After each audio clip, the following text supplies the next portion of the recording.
ករណីនារីម្នាក់បើកបរម៉ូតូជ្រែងមុខឡានផ្អើលពាសពេញបណ្ដាញសង្គម Facebook មិនខ្លាចគ្រោះថ្នាក់នៅពេលនេះ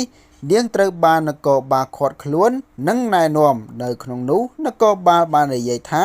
នារីខាងលើមានស្មារតីមិនគ្រប់គ្រាន់ហើយហៅអាណាព្យាបាលមកទទួលនិងយកទៅអប់រំបន្តបងប្អូនដឹងហើយថាកាលពីវេលាថ្ងៃទី7ខែធ្នូឆ្នាំ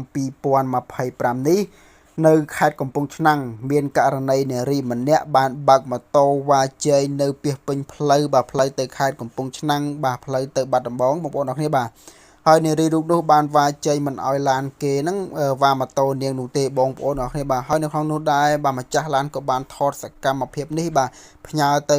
ឲ្យសមត្ថកិច្ចខេត្តកំពង់ឆ្នាំងក៏ដូចជាផុសវីដេអូនេះនៅលើបណ្ដាញសង្គម Facebook និងបណ្ដាញសង្គមនានាផងដែរហើយវីដេអូនេះក៏បានផ្ទុះខ្លាំងមែនទែនចែកចាយពាសពេញបណ្ដាញសង្គមផងដែរហើយនៅក្នុងនោះផងដែរបាទសមត្ថកិច្ចខេត្តកំពង់ឆ្នាំងក្រោយពីបានឃើញបាទវីដេអូនេះបង្ហោះនៅលើបណ្ដាញសង្គម Facebook បាទសមត្ថកិច្ចខេត្តកំពង់ឆ្នាំងក៏បានកោះហៅនារីខាងលើបាទមកធ្វើការអប់រំបាទនិងផ្តិតមេដាយបាទឲ្យបញ្ឈប់ជាបន្ទាន់នៅរាល់សកម្មភាពនាងធ្វើនៅលើដងផ្លូវបាទ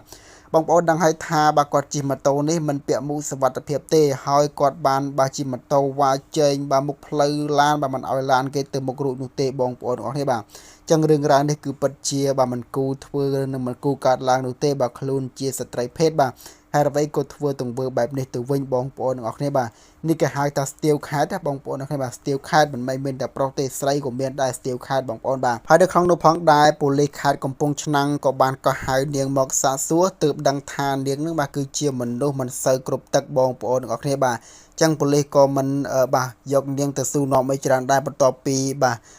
ស៊ូនាំនាងដឹងថានាងជាមនុស្សមិនសូវគ្រប់ហើយបាទក៏ហៅឪពុកម្ដាយបាទយកទៅណែនាំបន្តបងប្អូនទាំងអស់គ្នាបាទចឹងបាទគាត់គឺជាមនុស្សមិនសូវគ្រប់ទេបងប្អូនទាំងអស់គ្នាបាទចឹងបងប្អូនសូមកុំប្រកាន់គាត់អីបាទគាត់ដោយសារតែគាត់នេះបាទ